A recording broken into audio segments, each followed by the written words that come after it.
पति की मौत के बाद मैं बिल्कुल अकेली पड़ गई थी और ये तन्हाई मुझे हर रात काट खाने को दौड़ती थी।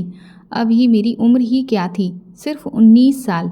इस दौर में तो जज्बातों का समंदर अपने उफान पर होता है और मैं इतनी बदकिस्मत थी कि मेरा पति मुझे जवानी में ही हमेशा के लिए छोड़ गया था। यही सब सोचते हुए मैं बार बार करवटें बदल रही थी कि तभी अचानक मुझे ऐसा लगा कि जैसे मेरे बिस्तर के पास कोई खड़ा हुआ है। मैं जैसे ही डर से चीखने को हुई, उसने मेरा मुंह बंद कर दिया, जिससे मुझे उसकी मजबूती का एहसास हुआ। उसके बाद उसने जो हरकत शुरू की, मैं दंग रह गई। पहले तो मैं विरोध करती रही, लेकिन उसकी ताकत के सामने मैं कमज़ोर सी लड़की आखिर कब तक टिकती। मैं बहुत तकलीफ़ में थी, लेकिन फिर मुझे धीरे धीरे ये वही बात थी कि महीनों से सूखी ज़मीन को घनघोर बारिश मिल जाए तो वो पानी की हर बूंद को खुद में समा लेती है। पूरी रात सुबह जल्दी उठकर मैं फटाफट किचन का काम निपटा रही थी, क्योंकि मुझे अपने पति के लिए टिफ़िन तैयार करना था। मेरे पति हर रोज़ मजदूरी ढूंढने के लिए जाते थे, जिसके लिए उन्हें शहर जाना होता था और वो रात तक ही लौट पाते थे। मैं इस घर की मझली बहू हूँ। मेरे जेठ और देवर तो फैक्ट्री में काम करते हैं, उन्हें वहाँ अच्छी तनख्वाह मिलती है, लेकिन क्योंकि मेरे पति बिल्कुल भी पढ़े लिखे नहीं हैं, इस वजह से उन्हें फैक्ट्री में काम नहीं मिला और इसीलिए उन्हें मजदूरी करनी पड़ रही है। कहते हैं एक औरत की इज्जत उसके पति की कमाई से ही ससुराल में होती है। जिनकी कमाई जितनी कम, उसकी औकात भी उतनी कम। ठीक वही हाल मेरा भी यहाँ पर है। इस वजह से घर का ज़्यादा से ज़्यादा काम मुझे अकेले ही करना पड़ता है। ना तो मेरी जेठानी मेरा हाथ बटाती है और ना देवरानी। बस इस घर में अगर कोई मुझे अपना लगता है तो वो सिर्फ मेरी सास है। सिर्फ एक वही है जो मुझे और मेरे पति को पैसों में नहीं तोलती हैं। हर दिन की तरह रात होते ही मैं सारा काम निपटा कर अपने पति का बेसब्री से इंतजार कर रही थी कि तभी अचानक से बाहर शोर मचने की आवाज़ें आने लगीं। मुझे लगा कि ना जाने गांव में ऐसा क्या हो गया है। मैंने तुरंत ही जब खिड़की से झांक कर देखा तो पाया कि मेरे घर में धीरे धीरे काफ़ी लोग आने लगे थे। ये देखकर मैं सकते में आ गई कि भला गांव के इतने सारे लोग मेरे घर में क्यों आ रहे हैं। मैं जैसे ही कमरे से बाहर निकली तभी मेरी नज़र सामने पड़ी और मेरे पांव वहीं जम गए, क्योंकि कुछ लोग अपने कंधों पर किसी इंसान को लादे हुए ला रहे थे, जो कि सफ़ेद कफन में लिपटा हुआ था। ये सब देखकर हम सभी घर वाले हक्के बक्के रह गए। मेरे ससुर ने तुरंत ही भागकर उस कफन को जैसे ही उठाया तो सबके पैरों तले से ज़मीन निकल गई थी, क्योंकि उस दिन मेरी तो दुनिया उजड़ गई थी। मेरे पति की लाश मेरी आंखों के सामने पड़ी हुई थी। मैं जैसे तैसे मरे हुए कदमों के साथ उनके करीब गई और धड़ाम से नीचे गिर पड़ी। लोगों की बातों से मुझे ये पता चला कि आज मेरे पति का एक्सीडेंट हो गया था और उनकी ऐन मौके पर ही मौत हो गई थी। रो रो कर मेरा बहुत बुरा हाल था। कहाँ तो मैं अपने पति का इतनी बेसब्री से इंतजार कर रही थी और कहाँ मेरे पति मुझे हमेशा के लिए छोड़कर चले गए थे और एक ऐसा इंतजार दे गए थे जो अब सारी जिंदगी खत्म नहीं होने वाला था। अगले दिन सुबह मेरे पति का अंतिम संस्कार कर दिया गया और मैं एक सुहागन से विधवा बन चुकी थी और सफ़ेद साड़ी में लिपट चुकी थी। हर कोई बस मुझे देख देख कर ही रो रहा था कि इस बेचारी के तो कर्म ही फूट गए, जो साल भर की शादी में ही ये विधवा हो गई। अभी इसकी उम्र ही क्या है, 19 साल की भरी पूरी जवान लड़की है। अभी तो इसने ठीक से कुछ देखा समझा भी नहीं और इसकी ज़िंदगी बर्बाद हो गई। मैं सबकी बातें सुन तो रही थी, लेकिन ऐसा लग रहा था कि जैसे मुझे कुछ भी महसूस नहीं हो रहा है। मेरे आंसू भी अब सूख चुके थे। इस सदमे में बैठी हुई मैं अपनी अब तक की पूरी ज़िंदगी के बारे में सोचने लगी। मुझे याद है जब मैं 6 साल की थी तब मेरे पिता का हद से ज़्यादा शराब पीने की वजह से देहांत हो गया था और पिता की मौत का सदमा माँ बर्दाश्त नहीं कर पाई, इसलिए वो बहुत बीमार रहने लगी और बस 1 साल के बाद वो भी मुझे इस दुनिया में छोड़कर अकेली चली गई। उसके बाद मुझे चाचा चाची अपने घर ले गए। कुछ दिन तो उन्होंने मुझे अच्छे से रखा, लेकिन फिर उसके बाद उनका रवैया मेरे प्रति बिल्कुल बदल गया। चाचा चाची मुझे हर रोज़ तरह तरह के ताने देते थे और घर का पूरा काम मुझसे करवाते थे। गांव में जो भी 1-2 मेरी सहेलियां थीं वो मुझसे अक्सर कहती, रचना तू फिक्र मत कर, भगवान का दिल इतना भी छोटा नहीं है। तू देखना, तुझे एक दिन बहुत सुंदर राजकुमार ब्याह कर अपने साथ ले जाएगा और तेरी ज़िंदगी के सारे दुख दर्द को ख़त्म कर देगा। उनकी बातों से मुझे उम्मीद मिलती थी और मैं तब से ही अपने सपनों के राजकुमार के बारे में दिन रात सोचने लगी थी और इंतज़ार करती थी कि ना जाने वो कब आएगा और मुझे इस नर्क से मुक्ति दिलाएगा। फिर एक दिन जब मैं खेतों से काम करके घर लौटी तो मुझे पता चला कि मेरी शादी तय कर दी गई है। पहले तो मैं ये बात सुनकर खुश हुई, लेकिन जब मुझे ये पता चला कि मेरी शादी जिससे हो रही है वो मुझसे पूरे 20 साल बड़ा है तो मेरे पैरों तले से ज़मीन निकल गई थी। मैंने जब चाचा से इस बारे में बात की तो वो मुझ पर चिल्लाते हुए कहने लगे कि तू क्या कहीं की राजकुमारी है जो तेरे लिए कोई नया नवेला जवान लड़का बैठा होगा। हमारे पास इतना दहेज नहीं है जो तेरे लिए हम कोई हीरो ढूंढ के लाएं, इसीलिए बड़ी मुश्किल से ये रिश्ता मिला है। चुपचाप इससे शादी कर ले और अपने ससुराल जाकर अपना घर संभाल। मुझे याद है उस दिन मैं बहुत रोई थी, रो रो कर भगवान से यही शिकायत करती थी कि आखिर उसने किस कलम से मेरी किस्मत लिखी है। क्या सारी दुनिया के दुख दर्द सिर्फ मेरी किस्मत में ही लिख दिए हैं। लेकिन फिर भी मैंने इसे अपना भाग्य समझा और सोचा कि शायद मेरा पति अच्छा हो और वो मुझे सारी खुशियाँ दे जो मैं अब तक चाहती थी। शादी के बाद विदा होकर जब मैं इस घर में आई तो यहाँ सास ससुर जेठ जेठानी देवर देवरानी सब मौजूद थे और तब मुझे जो बात पता चली उसने मुझे एक और झटका दिया। मेरा पति तो पहले से ही शादीशुदा था। उसकी पहली पत्नी अपने बच्चे को पैदा करते वक्त इस दुनिया को छोड़कर चली गई थी और फिर कुछ दिनों के बाद वो बच्चा भी स्वर्ग सिधार गया था। ये सब सुनकर तो मेरे बच्चे कुचे अरमान भी खत्म हो गए थे। मैंने कभी नहीं सोचा था कि मेरी शादी एक शादीशुदा आदमी से कर दी जाएगी, जबकि मैं सिर्फ 19 साल की थी और दिखने में मैं बहुत खूबसूरत थी।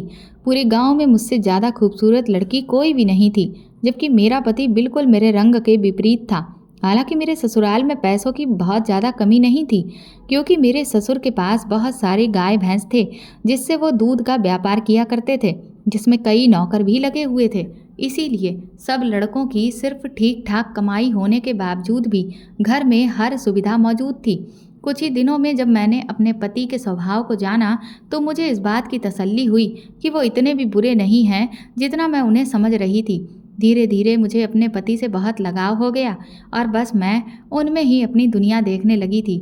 हालांकि मैं इस बात से काफ़ी परेशान रहती थी कि मेरी जेठानी और देवरानी दोनों ही मुझ पर हुक्म चलाती हैं, लेकिन मेरे पति हमेशा मुझे समझाते रहते थे कि जब तक उनकी हैसियत बढ़ नहीं जाती बस तब तक ही मुझे ये सब बर्दाश्त करना होगा। मेरी जेठानी और देवरानी मुझसे बहुत जलती थी, क्योंकि घर में जो कोई भी आता वो हमेशा मेरी बहुत तारीफ करता था, क्योंकि मैं सबसे सुंदर थी। इस बात से वो दोनों जल भुन कर खाक हो जाती थी और इसीलिए वो दोनों मिलकर मुझे परेशान करने का कोई भी मौका नहीं चूकती थी। लेकिन मेरी सास हमेशा मेरा ख्याल रखने की कोशिश करती थी। मैंने कभी माँ के प्यार को उतना करीब से तो नहीं जाना था, लेकिन सास से मिलने के बाद मेरे जीवन में माँ की कमी दूर हो गई थी। जैसे तैसे मैंने सारी चीज़ों को अपना लिया था और खुशी खुशी अपने पति के साथ रह रही थी। लेकिन शायद भगवान को मेरी खुशियाँ रास नहीं आईं और इसीलिए उन्होंने मेरे पति को मुझसे छीन लिया था। इधर 2 दिन बीते ही थे कि तभी मेरी जेठानी और देवरानी इस बात का शोर मचाने लगी कि अब तो इसका पति जिंदा नहीं है, तो फिर अब ये हमारे घर पर रहकर क्या करेगी, इसे इसके मायके भेज दिया जाए। उनकी ये बात उनके पतियों को भी ठीक लगी और फिर ये बात मेरे ससुर तक पहुंची। लेकिन मैं तो ये सब सुनकर बुरी तरह से घबरा गई थी, क्योंकि मैं यहाँ से अब नहीं जाना चाहती थी। इसकी 2 वजह थी। एक तो मेरे पति की ढेर सारी यादें इस घर से जुड़ी हुई थीं। दूसरा, पहले ही चाचा चाची के जुल्मों को मैं जैसे तैसे बर्दाश्त करती थी और अब जब मैं विधवा बनकर वहां पहुंचूंगी तब तो वो मेरे साथ सारी हदें ही पार कर देंगे। मेरे ससुर को भी ये बात ठीक लगी और उन्होंने मेरी सास से कहा कि वो मुझे मेरे मायके वापस छोड़ आएं। हालांकि मेरी सास का दिल तो नहीं था, क्योंकि वो मुझे अपने साथ ही रखना चाहती थी, लेकिन अपने पति के आगे वो भी कुछ बोल नहीं पाईं और इसीलिए उन्होंने मेरा सामान बांध दिया। मैं उनसे गले लगकर खूब रो रही थी और वो भी मुझे खूब प्यार कर रही थी, लेकिन मैं उनकी मजबूरी समझ रही थी।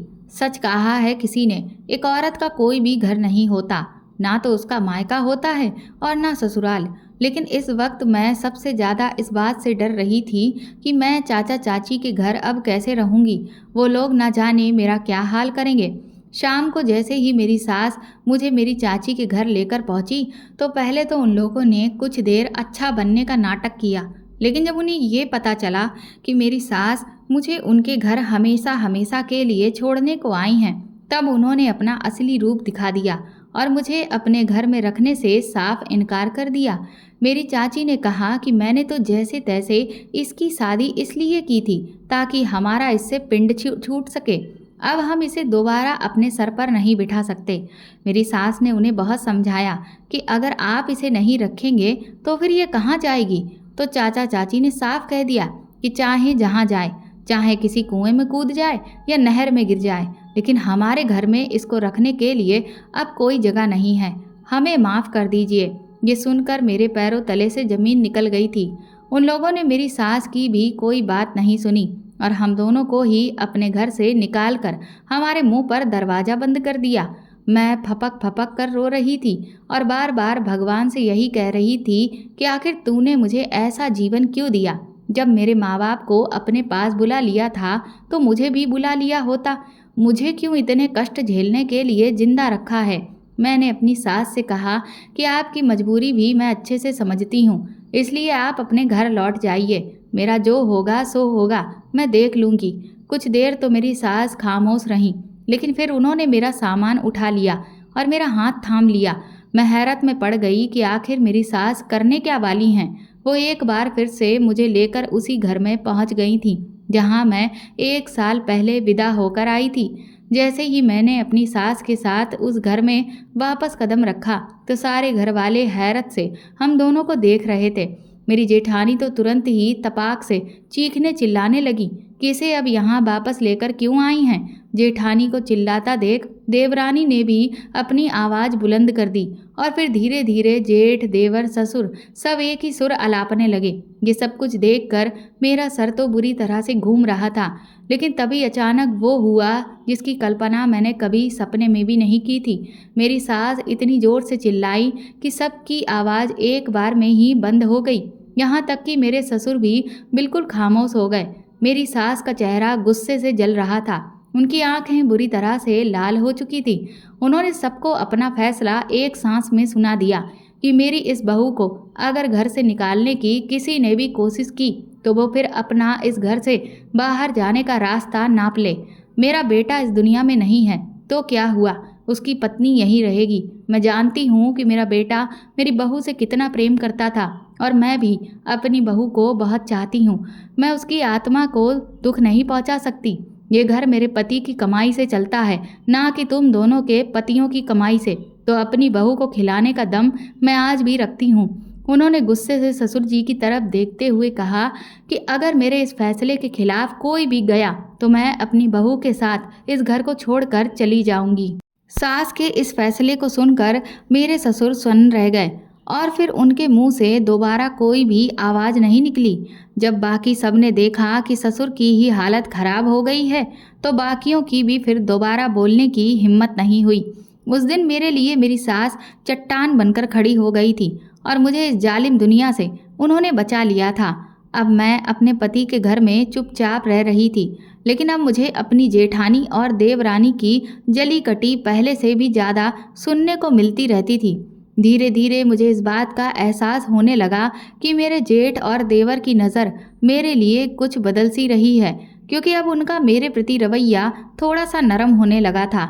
जबकि पहले तो वो लोग मुझसे बहुत सख्ती से बात करते थे, लेकिन अब जब कभी भी उनकी पत्नियां मुझे लेकर कुछ भी बुरा बोलती तो वो उनकी बात को काट दिया करते थे, जिससे मुझे ये लगने लगा कि कहीं उनकी नीयत में कोई खोट तो नहीं हो रहा है।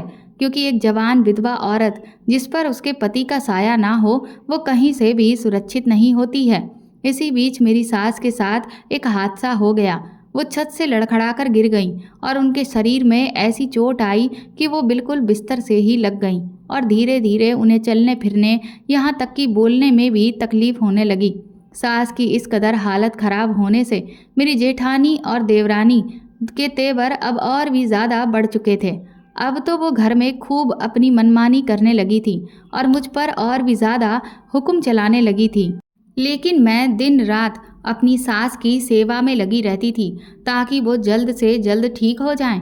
इसी सब के बीच एक रात जब मैं अपने कमरे में लेटी हुई अपने पति को याद करके करवटें बदल रही थी, तभी अचानक मुझे ऐसा लगा कि जैसे मेरे कमरे में बिस्तर के पास कोई खड़ा हुआ है। जैसे ही मुझे इस बात का एहसास हुआ, मैं तुरंत ही डर के मारे उठकर बैठ गई और चीखने ही वाली थी कि तभी उस आदमी ने मेरे मुंह पर कस के हाथ रख दिया और मेरी चीख गले में घुटकर ही रह गई। उस आदमी के हाथ में बहुत मजबूती थी, जिस वजह से मैं जरा सी आवाज़ भी नहीं कर पाई। और फिर तो उसने जो हरकत शुरू की, उससे मेरे होश उड़ गए। मैं समझ गई कि उसकी नीयत ठीक नहीं है। मैंने जब उसका विरोध किया तो उसने एक बड़ा सा चाकू निकाला और मेरी गर्दन पर रख दिया और बड़ी ही अजीब सी खरखरी आवाज़ में बोला कि अगर मेरी बात नहीं मानी तो अपनी जान से हाथ धो बैठोगी। इतना बड़ा चाकू देखकर मेरी तो दम ही निकल गई थी और डर के मारे मैंने फिर सब कुछ वही किया जैसा वो कहता रहा। मेरी आंखों से लगातार आंसू बह रहे थे, लेकिन उस पर कोई भी असर नहीं था। मुझे तो ये भी नहीं पता था कि मेरी इज्जत खराब करने वाला वो इंसान कौन है। कुछ घंटे के बाद अपनी इच्छा पूरी करके वो चुपके से मेरे कमरे से बाहर चला गया और मैं यहाँ अपना सर पकड़कर बैठ गई। न जाने अब और मेरे साथ कितना बुरा होना था। मैं इस वक्त दर्द से तड़प रही थी, पर मैं किसी से भी कुछ नहीं कह सकती थी। जैसे तैसे मैंने अपनी हालत ठीक की। सुबह जब मैं उठी तो मुझे बुखार आ गया था, लेकिन उस घर में किसी को भी मुझसे कोई मतलब नहीं था, इसलिए इतनी तेज बुखार में भी मैं घर का सारा काम अकेले ही कर रही थी कि तभी किचन में मेरे जेठ आ गए और मुझसे पूछने लगे कि तुम्हारी तबीयत आज कुछ ठीक नहीं लग रही है रचना, क्या बात है। उनकी आवाज़ सुनकर मैं बुरी तरह से सहम गई और मुझे समझ नहीं आ रहा था कि आज अचानक मेरे जेठ को मेरी इतनी फिक्र कैसे हो गई। मैं घूंघट में से आंखें फाड़े हुए उन्हें देख रही थी और सोच रही थी कि कहीं रात को मेरे साथ वो हरकत करने वाला मेरा जेठ तो नहीं है। मैं खामोशी से खड़ी अभी ये सब सोच ही रही थी कि तभी अचानक मेरा जेठ मेरी तरफ बढ़ा और बोला कि तुम्हें दवाई ला दूं क्या। ये देखकर मेरे हाथ में पकड़ा हुआ बर्तन डर की वजह से छूट गया और बहुत तेज़ आवाज़ पूरे किचन में गूंज गई, जिससे जेठानी दौड़ती हुई किचन में आ गई। जेठानी को किचन में देख मेरा जेठ सकपका गया और तुरंत ही ऐसे नाटक करने लगा कि जैसे वो पानी पीने के लिए आया था। जेठानी मुझ पर चिल्लाने लगी कि मैं कोई काम ठीक से क्यों नहीं करती हूँ। इतने में जेठ वहाँ से दुम दबाकर भाग चुका था। काम निपटाकर जब मैं अपनी सास के पास गई तो मुझे बहुत रोना आ रहा था। मेरा मन तो कर रहा था कि मैं उन्हें खुद पर बीती हुई हर बात बता दूं, लेकिन मैं मजबूर थी। मैं किसी से कुछ भी नहीं कह सकती थी। भला मैं किस पर इल्ज़ाम लगाती। एक तो वो जैसे तैसे सबसे लड़कर मुझे अपने घर में रख रही थी, और अगर मैं उनके बेटों पर ही इल्ज़ाम लगा देती तब तो मेरे सर पर जो छत है वो भी छिन जाती। रात को जब सारा काम निपटा कर मैं अपने कमरे में वापस जा रही थी, तभी मेरा देवर अचानक मेरे पास आया और बोला, भाभी मैं ये कुछ जलेबियाँ लाया था। मुझे पता है कि आपको मीठा खाना पसंद है, ये आप खा लीजिएगा, लेकिन आप अपनी देवरानी से कुछ भी मत कहिएगा, वरना वो खाम मुझसे लड़ लड़ के मेरा दिमाग खा लेगी।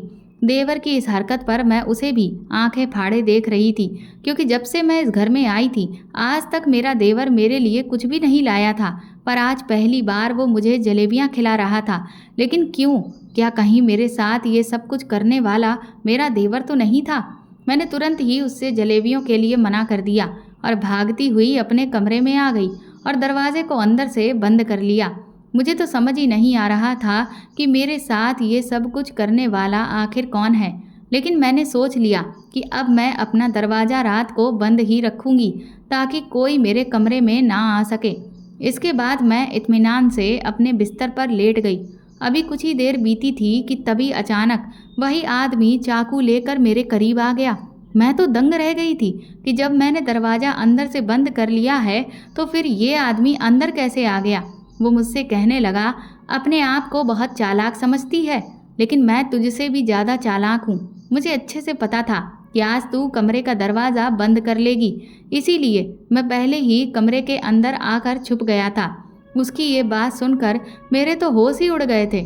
मैंने उसके आगे हाथ जोड़े और रोते हुए कहा कि तुम मेरी ज़िंदगी क्यों ख़राब कर रहे हो, आखिर तुम मेरे साथ ऐसा क्यों कर रहे हो। तो वो कहने लगा कि क्योंकि तुम बहुत सुंदर हो, मैं क्या करूं, और फिर तुम्हें भी तो आखिर इस सब की ज़रूरत होगी।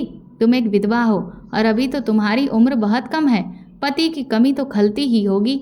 इसीलिए मैं तुम्हारे पति की कमी पूरी करने आया हूँ। मैंने उससे कहा, अपनी बकवास बंद करो, तो उसने तुरंत ही मेरे गले पर फिर से चाकू रख दिया और बोला कि अगर जरा भी तेज आवाज़ में मुझसे बात की तो यहीं पर तेरा किस्सा ख़त्म कर दूंगा। डर के मारे मेरी हालत ख़राब हुई जा रही थी और फिर मेरे साथ वही हुआ जो पिछली बार हुआ था। लेकिन इस बार उसने मेरे साथ जो चाल चली वो तो मैंने कभी सपने में भी नहीं सोची थी। उसने अपने फ़ोन से मेरी एक ऐसी तस्वीर निकाल ली जिससे मेरी ज़िंदगी तबाह हो जाती।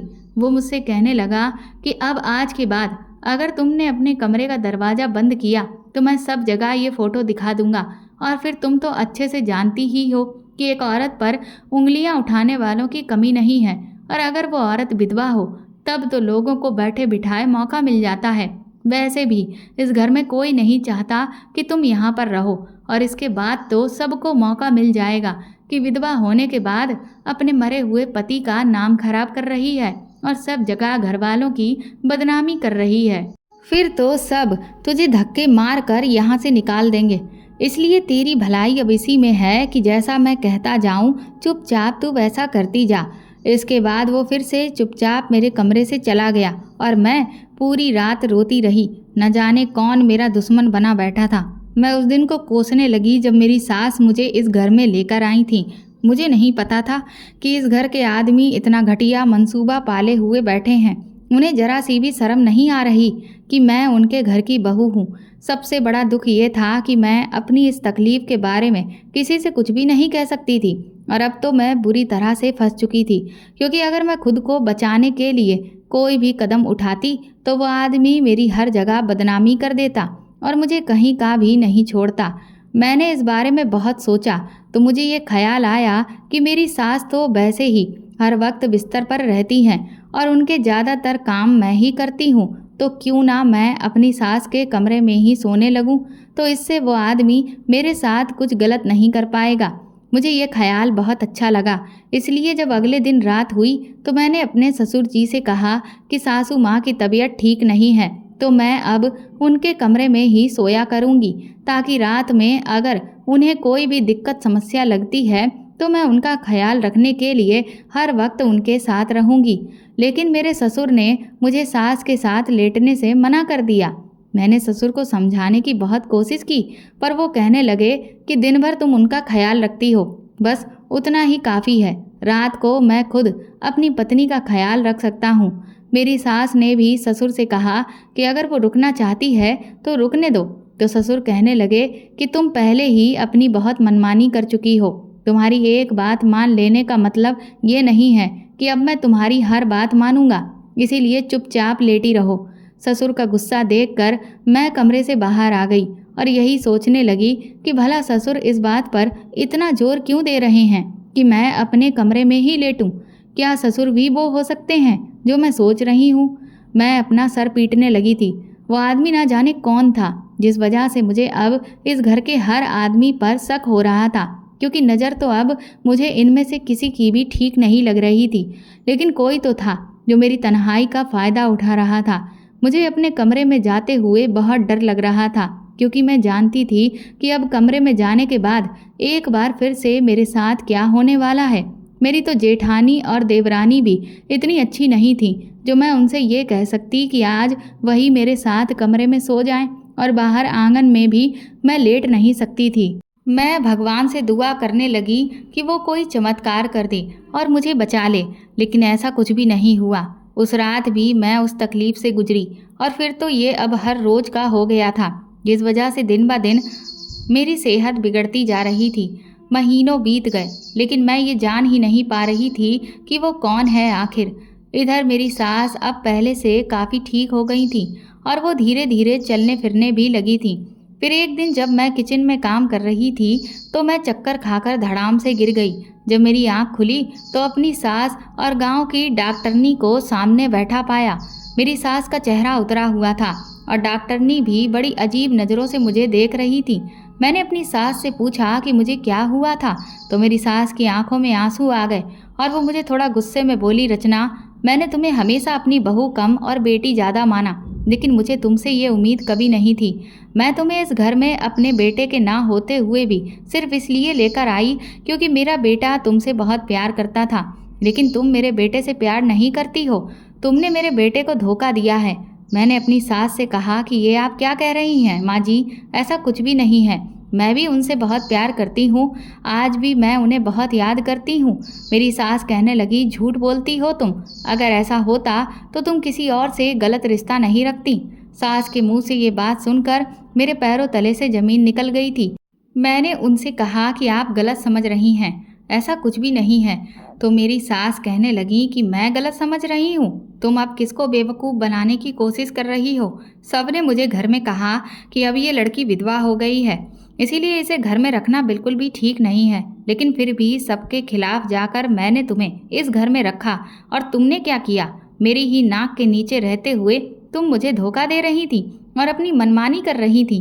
अरे अगर तुम्हारी इतनी ही ख्वाहिशें थीं तो तुम मुझे सामने से आकर कह सकती थी कि मैं दूसरी शादी करना चाहती हूँ। और वैसे भी तुम्हें थोड़ी सी भी तसल्ली नहीं थी।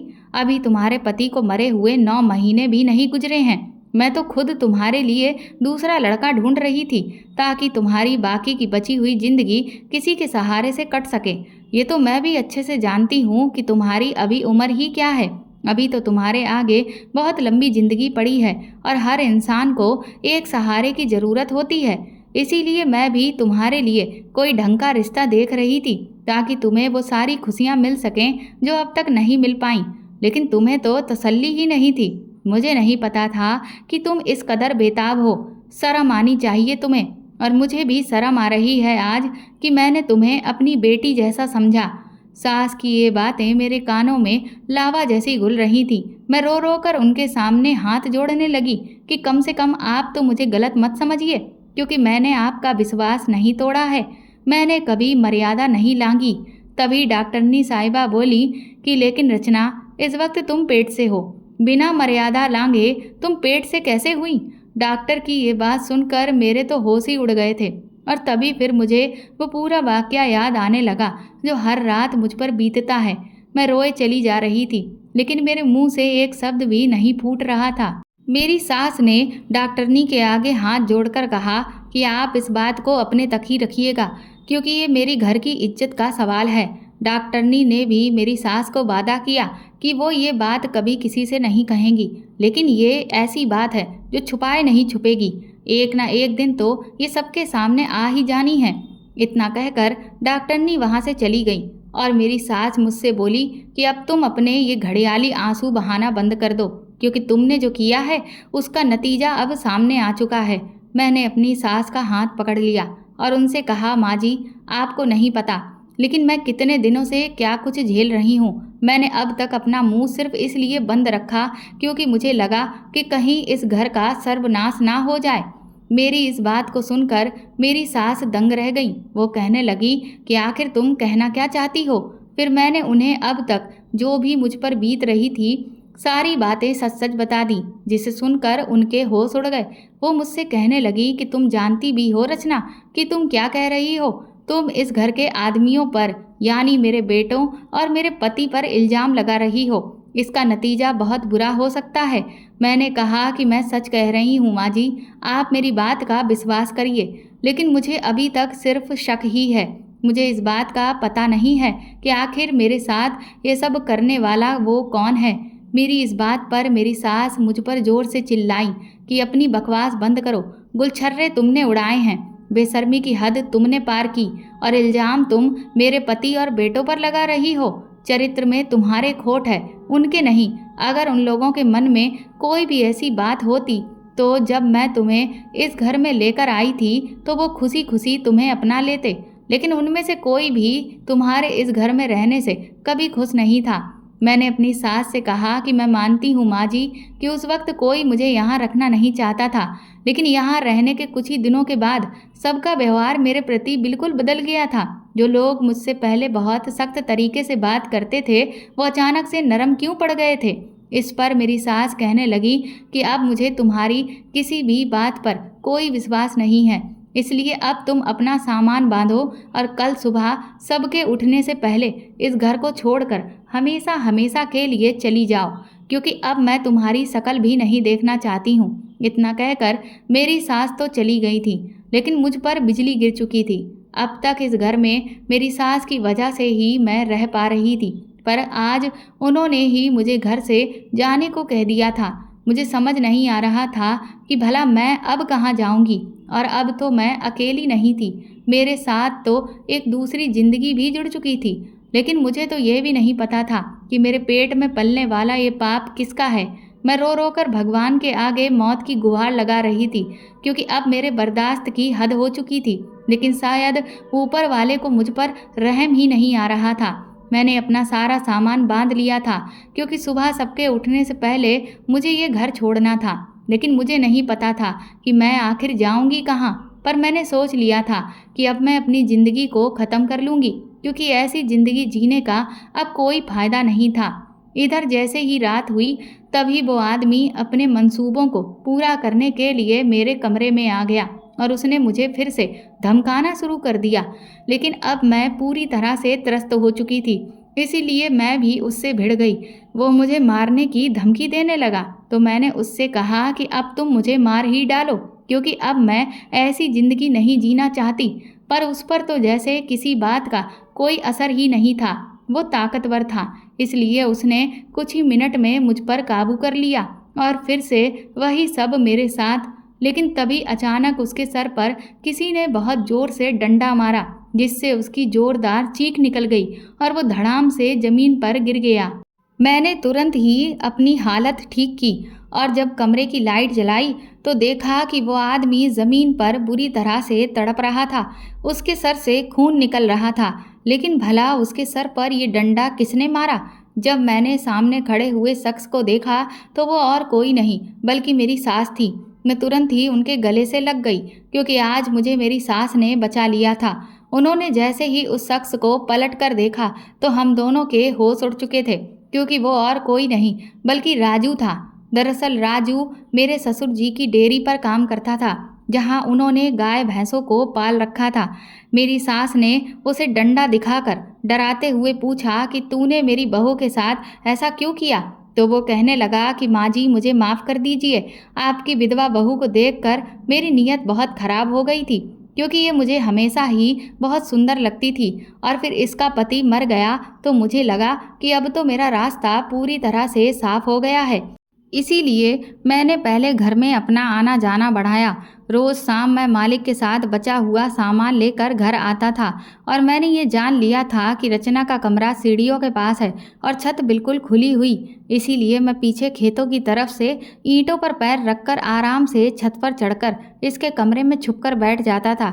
मुझे लगा था कि पहले ये इनकार करेगी, लेकिन फिर ये भी मान जाएगी, क्योंकि इसकी अभी उम्र ही क्या है, इसे भी तो इस सब की कमी लगती होगी। लेकिन ये तो हर रोज़ इनकार करती थी। तब मैंने इसे डराने का सहारा लिया। रात में इतना शोर शराबा सुनकर घर के बाकी लोग भी दौड़े हुए चले आए और सास के हाथ में डंडा और ज़मीन पर राजू को पड़ा हुआ देखकर सबके होश उड़ चुके थे। इससे पहले कि कोई कुछ भी पूछता, मेरी सास ने तुरंत ही राजू का फ़ोन उसकी जेब से निकाला और उसे भी डंडे से मार मार कर चकनाचूर कर दिया। दरअसल मैंने अपनी सास को ये भी बता दिया था कि किस तरह से उस आदमी ने मेरी गलत तस्वीर ले ली है। इतनी सब भयानक स्थिति में भी मेरी सास ने अपनी सूझबूझ से काम लिया था और वक्त रहते हुए न सिर्फ मेरी तस्वीर बल्कि उसके फ़ोन तक को ख़त्म कर दिया था। सब लोग एक सांस में पूछने लगे कि आखिर मेरी सास ने ऐसा क्यों किया। तो मेरी सास ने सबको ये बताया कि राजू रात को रचना के कमरे में गलत इरादे से घुस आया था, जिसे सास ने देख लिया। उन्हें पहले तो लगा कि वो कोई चोर है, लेकिन जब वो ये समझ गई कि ये इंसान मेरी बहू के साथ गलत हरकत करने की कोशिश कर रहा है, तो मुझे बचाने के लिए उन्होंने ये डंडा उठाकर इसके सिर पर मार दिया। इतना सुनना था कि मेरे ससुर, जेठ, देवर सब ने राजू की खूब पिटाई की और उसके बाद उसे पुलिस के हवाले भी कर दिया। जब सब कुछ निपट गया तो मैंने अपनी सास से पूछा कि आपने तो मुझे घर से निकल जाने का फरमान सुना दिया था और आपको तो मुझ पर विश्वास भी नहीं था। तो मेरी सास कहने लगी कि मैं जानती हूँ रचना, मैंने तुम्हारा दिल दुखाया है। उस वक्त मुझे तुम पर विश्वास नहीं हुआ था, लेकिन ना जाने क्यों मेरा दिल मुझे बार बार चिल्ला चिल्ला के कह रहा था कि मेरी बहू ऐसी नहीं है। और इसीलिए जब रात हुई तो मैं एक बार इस बात को पुख्ता करने के लिए आंगन के पास खुद छुपकर बैठ गई। मैंने सोचा कि अगर तुम्हारी बात में जरा भी सच्चाई है तो वो आदमी आज रात फिर भी आएगा। मैंने अच्छे से सोच लिया था कि वो चाहे कोई भी हो, लेकिन मैं उसे छोड़ूंगी नहीं, और अगर तुम्हारी बात गलत निकलती है तो फिर मैं तुम्हें नहीं छोड़ूंगी। मैंने अपनी सास को गले से लगा लिया। मैंने कहा कि आपने भले ही मुझे पैदा ना किया हो, लेकिन आप ही मेरी सच्ची माँ हो, क्योंकि आपने हमेशा मेरी रक्षा एक सगी माँ की तरह ही की है। मैंने अपनी सास से कहा, लेकिन अब ये बच्चा, इसका क्या होगा माँ? कुछ ही महीनों में मेरा पेट दिखने लगेगा और फिर हर कोई मुझ पर ही लांछन लगाएगा, मुझे ही गलत समझेगा। तो मेरी सास कहने लगी कि तुम फिक्र मत करो, हमें कैसे भी करके इस बच्चे से छुटकारा पाना होगा, वरना तुम्हारी पूरी जिंदगी खराब हो जाएगी। मैं जानती हूँ कि इस सब में इस बच्चे का कोई कसूर नहीं है, लेकिन जो जिंदगी पहले से है उसे बचाने के लिए आने वाली जिंदगी को ख़त्म करना ही होगा। और फिर 3 दिन के बाद ही मेरी सास बहाना बनाकर मुझे डॉक्टरनी साहिबा के क्लिनिक पर ले गई और उनसे सारी बातें तय कर ली। डॉक्टरनी साहिबा भी बहुत समझदार थी। उन्होंने सारी बातों को अच्छे से समझा और फिर मुझे उस पाप से छुटकारा दिला दिया। कुछ दिन तक मैं और मेरी सास डॉक्टरनी साहिबा के घर पर ही रहे, जबकि घर पर सबको ये पता था कि हम दोनों सास बहू एक गुरुजी के आश्रम में कुछ दिन उनके प्रवचनों को सुनने के लिए गए हैं। इसके बाद हम घर लौट आए और कुछ समय के बाद मेरी सास ने मेरी शादी एक दूसरे आदमी से करवा दी, जिसकी पहली पत्नी का देहांत एक एक्सीडेंट में हो गया था। मेरा दूसरा पति भी बहुत अच्छा था और वो शहर में नौकरी भी करता था और वहीं रहता था। आज मैं अपने पति के साथ शहर में एक खुशहाल ज़िंदगी गुजार रही हूँ और अब मेरी ज़िंदगी से सारे कष्ट और तकलीफ़ें दूर हो चुकी हैं, और इसका श्रेय मैं सिर्फ़ और सिर्फ अपनी सास को देती हूँ, जो मेरी ज़िंदगी में भगवान बनकर आईं। तो दोस्तों, आपको ये कहानी कैसी लगी हमें कमेंट करके ज़रूर बताएं, और प्लीज़ इस कहानी को ज़्यादा से ज़्यादा शेयर और लाइक करके मेरे चैनल को सपोर्ट करें।